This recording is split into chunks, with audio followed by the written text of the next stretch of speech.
Hi students, welcome to KC Botany. நாம் இந்த தடவை 10th English public examsக்கு தேவையான ரொம்ப முக்கியமான government official study material தான் பார்க்க போறோம். ஸோ இந்த மெட்டீரியலை நீங்கள் யூஸ் பண்ணீங்க அப்படின்னா கிட்டத்தட்ட 60 மார்க்ஸ்லேருந்து 60 மார்க்ஸ் அப்படிங்கிறது கன்ஃபார்மாக உங்களால் ஸ்கோர் பண்ண முடியும். 60லேருந்து 80 மார்க்ஸ் ஈவன் இன்னும் மோஸ்ட் பெட்டராக படிச்சிங்க அப்படின்னா அதை விட அதிகமாகவே ஸ்கோர் பண்ண முடியும். ஸோ எதனால் அப்படின்னா இதில் ஒவ்வொரு கொஷினும் எந்தெந்த டாபிக் வந்து இம்பார்ட்டன்ஸாக படிக்கணும் வித் பேஜ் நம்பர்ஸோட கொடுத்துருக்காங்க.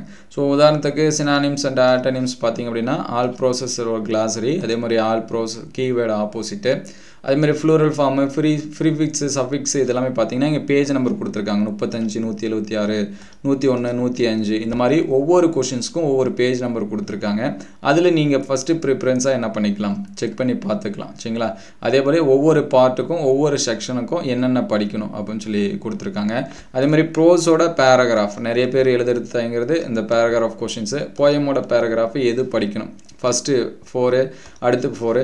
ஸோ இங்கே ஸ்டார் போட்டு கொடுத்துருப்பாங்க. ஒவ்வொரு ஸ்டாரும் என்ன மீன் பண்ணுது அப்படின்னா அது எல்லாமே ரொம்ப ரொம்ப முக்கியமான டாபிக் அப்படின்னு சொல்லிட்டு அர்த்தம். ஸோ அந்த டாப்பிக்கில் இருக்கக்கூடிய கொஷின்ஸை நீங்கள் வந்து என்ன பண்ணிக்கணும், கம்பல்சரியாக படிச்சிடணும். ஸோ நெக்ஸ்ட்டு நான் கொஞ்சம் கம்மியாக தான் படிப்பேன், நான் வந்து கொஞ்சம் ஸ்லோவாக ரீட் பண்ணக்கூடிய ஆள், ஓரளவுக்கு தான் படிப்பேன் அப்படின்னா கண்டிப்பாக உங்களாலையும் என்ன பண்ண முடியும்னா 60 மார்க்ஸ் வந்து ஸ்கோர் பண்ண முடியும். அதுக்கு 4 பார்ட்டாக பிரிச்சுருக்காங்க. ஃபஸ்ட்டு ப்ரையாரிட்டி எது கொடுக்கணும், செகண்ட் எது கொடுக்கணும், தேர்ட் எது கொடுக்கணும், அதுக்கடுத்து ஃபோர்த் எது கொடுக்கணும் அப்படின்னு சொல்லிட்டு.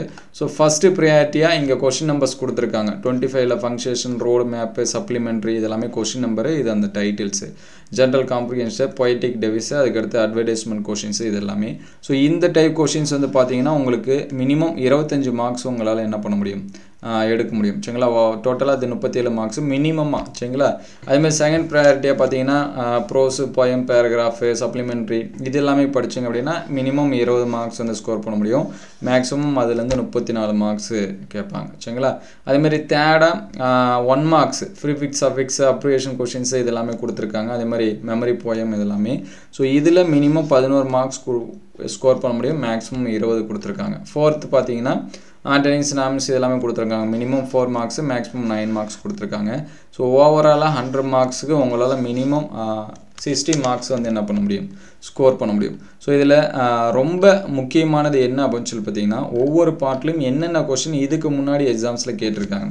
உதாரணத்துக்கு சினானிம்ஸ் இருக்குது அப்படின்னா சினானிம்ஸு ஒவ்வொரு யூனிட்லையும் என்னென்ன இம்பார்ட்டன்ஸு, அது எது எது இயர் கொஷினில் கேட்டிருக்காங்க. உதாரணத்துக்கு மாடல் கொஷினில் என்ன இருக்குது, பிடிஏ கொஷினில் என்ன இருக்குது, இயர் கொஷினில் எது எது கேட்டிருக்காங்க அப்படிங்கிறத ஸ்பெசிஃபை பண்ணி என்ன பண்ணியிருக்காங்க, கொடுத்துருக்காங்க. ஸோ அதனால் இது வந்து உங்களுக்கு ரொம்ப ஹெல்ப்ஃபுல்லாக இருக்கும் சரிங்களா. ஈவன் தமிழ்லையுமே டிரான்ஸ்லேட் பண்ணியிருக்காங்க ஒரு சில இதெல்லாமே உங்களுக்கு புரியணும் அப்படிங்கிற மாதிரி தமிழ்லேயும் என்ன பண்ணியிருக்காங்க, மாற்றி கொடுத்துருக்காங்க. ஸோ இதோட பிடிஎஃப் நான் டிஸ்கிரிப்ஷனில் லிங்க்கில் தரேன், அதை நீங்கள் வந்து என்ன பண்ணிக்கலாம், செக் பண்ணி பார்த்துக்கலாம் சரிங்களா. டவுன்லோட் பண்ணி பார்த்துங்க, எக்ஸாம்ஸ்க்கு வந்து ப்ரிப்பேர் பண்ணுங்கள். ஸோ அடுத்தடுத்த வீடியோவில் மோஸ்ட் இம்பார்ட்டண்ட்டாக இருக்கக்கூடிய ரொம்ப ரொம்ப முக்கியமான கொஷின்ஸு, அதுக்கான ஆன்சர்ஸு இதெல்லாமே என்ன பண்ணுவோம், 1 by 1 அப்டேட் பண்ணுவோம். ஆல்ரெடி இயர் கொஷின்ஸ் எல்லாமே அப்டேட் பண்ணியிருக்கோம், அதையுமே பாருங்கள். ஸோ இந்த பிடிஎஃப் டவுன்லோட் பண்ணுறதுக்கு முன்னாடி ஒரே ஒரு லைக் மட்டும் பண்ணிவிடுங்க. ஸோ இதில் எந்தெந்த கொஷின் நம்பர்ஸு என்னென்ன கேட்பாங்க, அதான் 39 கொஷின்ஸு அட்வர்டைஸ்மெண்ட் வரும். ஸோ என்ன மாதிரியான அட்வர்டைஸ்மெண்ட்டு, அதுக்கு எப்படி எழுதணும் அப்படிங்கிறத எல்லாமே என்ன பண்ணியிருக்காங்க, டீட்டெயில்டாக கொடுத்துருக்காங்க வித் தமிழ் மீனிங்கோட. அதேமாதிரி லெட்டர் ரைட்டிங்க்கு என்னென்ன வரும், லெட்டர் ரைட்டிங் நம்ம வந்து என்னென்ன எழுதணும் சரிங்களா, ஃபார்மல் லெட்டருக்கு என்னென்ன எழுதணும், அதுக்கடுத்து பர்சனல் லெட்டர்ஸ்க்கு வந்து என்னென்ன எழுதணும் அப்படிங்கிற டீட்டெயில்ஸ் எல்லாமே என்ன பண்ணியிருக்காங்க, கொடுத்துருக்காங்க. அதுக்கு தமிழ்லையுமே கொடுத்துருக்காங்க சரிங்களா. வினாத்தாளின் கேள்வியில் லெட்டர் 2 என்பதற்கு பிறகு உள்ளவற்றை டூ அட்ரஸ் ஆக எழுதவும், சார் என்பதை பொதுவாக என்னது சொல்யூஷனாக பயன்படுத்தலாம் அப்படிங்கிற மாதிரி என்ன பண்ணியிருக்காங்க, கொடுத்துருக்காங்க. ஸோ இது எல்லாமே பார்த்து வச்சிங்க. இதோட பிடிஎஃப் நான் டிஸ்கிரிப்ஷன் லிங்க்கில் தரேன். ஸோ டவுன்லோட் பண்ணுறதுக்கு முன்னாடி ஒரே ஒரு லைக் பண்ணிவிடுங்க. உங்களுக்கு என்ன மாதிரியான கொஷின்ஸு வித் ஆன்சர்ஸ் வேணும் அப்படிங்கிறத கமெண்ட் பண்ணுங்கள். ஸோ அதையும் அடுத்தடுத்த வீடியோவில் நம்ம வந்து என்ன பண்ணுவோம், அப்டேட் பண்ணுவோம். இந்த வீடியோ உங்களுக்கு பயனுள்ளதாக இருந்துச்சு அப்படின்னா உங்கள் நண்பருக்கு ஷேர் பண்ணுங்கள். இந்த மாதிரி வீடியோ தொடர்ந்து வரணும் அப்படின்னா நம்ம சேனலை ஒரு லைக் அண்ட் சப்ஸ்கிரைப் பண்ணுங்கள். Thank you all.